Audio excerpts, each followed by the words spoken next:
Un homme lance négligemment une raquette de ping-pong à son apprenti, mais le jeune homme s'effondre aussitôt sous son poids. Ce que personne ne savait, c'est que cette raquette était forgée dans un mystérieux métal extraterrestre. Elle pesait la bagatelle de 600 kilos. Pourtant cet homme la maniait sans effort, d'une seule main. Il pouvait même l'utiliser pour propulser une plume de poulet en plein dans le mille. Cet homme n'était autre que le légendaire dieu du ping-pong. Sous sa tutelle, chacun de ses apprentis finissait immanquablement par dominer le monde du ping-pong. Cependant, il avait choisi de vivre incognito, travaillant comme agent d'entretien dans un complexe sportif local. Un jour, quelqu'un remarqua quelque chose d'étrange chez lui. Quand une balle perdue arriva vers lui, il saisit tranquillement un balai et la renvoya avec une précision redoutable. Sa couverture étant grillée, l'homme fut contraint de partir. Par l'intermédiaire d'une connaissance, il trouva un nouveau poste au club Yongsheng en difficulté, qui était au bord de la faillite. Le club était en train de chercher un nouvel entraîneur principal. Le directeur avait d'autres projets pour lui. C'est alors qu'il comprit qu'on lui avait tendu un piège. Pour avoir la paix, il accepta d'entraîner une seule personne, à condition qu'elle remporte le championnat de la ville. Sa proposition fut accueillie par des rires moqueurs. Les joueurs se moquaient de lui en disant « Qu'est-ce qu'un homme de ménage peut bien nous apprendre ?» Ils insistaient sur le fait que le coach Allen, le talentueux entraîneur adjoint, était largement capable de les diriger. Agacé par tout ce vacarme, l'homme choisit un joueur remplaçant, dont le travail consistait à ramasser les balles. Il affirma avec audace qu'après seulement 3 jours d'entraînement, ce joueur serait capable de battre n'importe qui ici. Cependant, le joueur choisi souffrait d'atrophie musculaire et pouvait à peine tenir une raquette, encore moins jouer. Les autres étaient impatients de voir l'homme échouer. L'entraînement commença et l'homme tendit une raquette au joueur.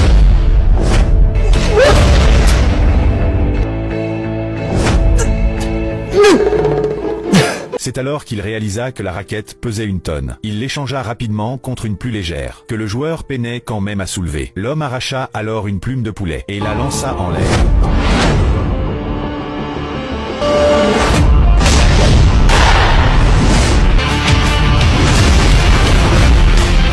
Stupéfait, le joueur commença à s'entraîner avec acharnement. Malgré tous ses efforts, il n'arrivait pas à toucher la plume. Les autres témoins de sa galère riaient en disant qu'il ne savait même pas tenir une raquette correctement, encore moins rivaliser dans 3 jours. Après leur départ, la frustration accumulée du joueur explosa. D'un puissant coup, il frappa enfin la plume, l'envoyant voler vers une cible. Mais l'homme dit que ce n'était pas suffisant. Il ordonna au joueur de s'entraîner avec la raquette de 500 kilos et lui interdit de la poser pendant 3 jours. Le jour du test arriva. L'homme sortit un sablier, déclarant que le joueur ne pourrait changer de raquette qu'une fois le sable écoulé. La première épreuve était un test de force. Plus on brisait de bouteilles de vin avec une balle de ping-pong, meilleur était le score. L'exercice s'avéra trop difficile pour la plupart, beaucoup n'en cassant qu'une seule, et certains ratant complètement leur cible. Puis le meilleur élève s'avança et fracassa cette bouteille d'un coup.